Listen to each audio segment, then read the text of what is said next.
Hello, I'm Rob Slater. Welcome back to the Clearwater Safety channel, where we aim to bring you practical solutions to your real-world safety problems. If you're new to the channel, please hit the subscribe button to make sure you don't miss new videos as they're released. Also, make sure you check out the links to the companies we work with. So, very relevant at the moment, let's talk about working outside in the cold.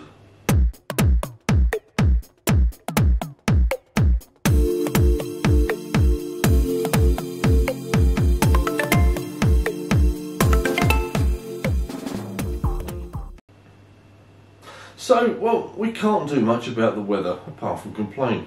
This is where we choose to work. But as an employer, you still have that duty of care to make sure your people are as warm and safe as possible.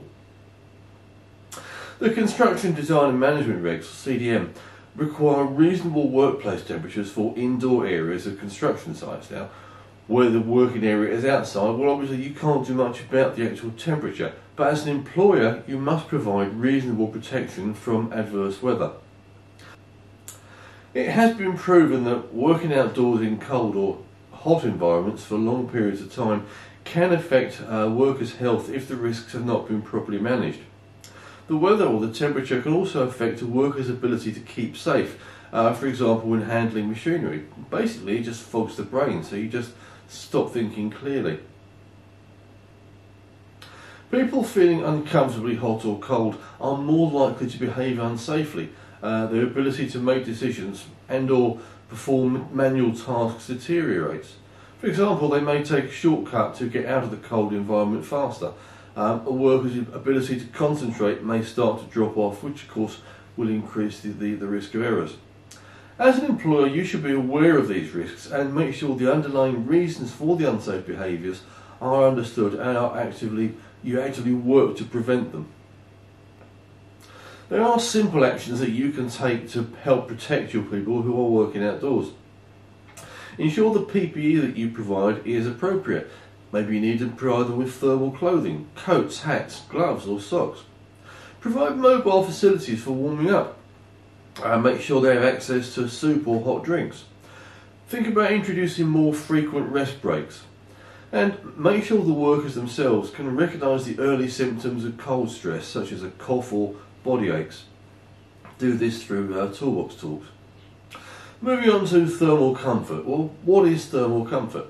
Thermal comfort basically means taking into account a range of environmental, work-related and personal factors when deciding what makes a comfortable workplace temperature.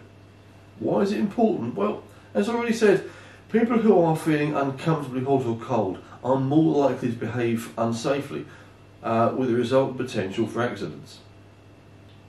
Now, it's not just about the actual working area. The principal contractor who provides the rest facilities, tea room, tea hut, must ensure they are kept at an appropriate temperature with facilities to heat water and food. You may also need a dedicated drying room where you can dry your wet clothes. Now, if you as a roofer or scaffolder choose to have lunch in your van, that's up to you. But if you are the principal contractor, you have a legal duty to provide these facilities.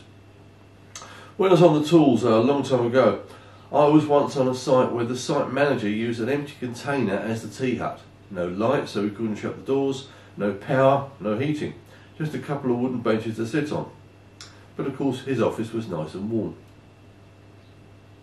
So as always, if you have any concerns, talk to us. In the meantime, thanks for watching, stay warm, stay safe, and I'll see you in the next one.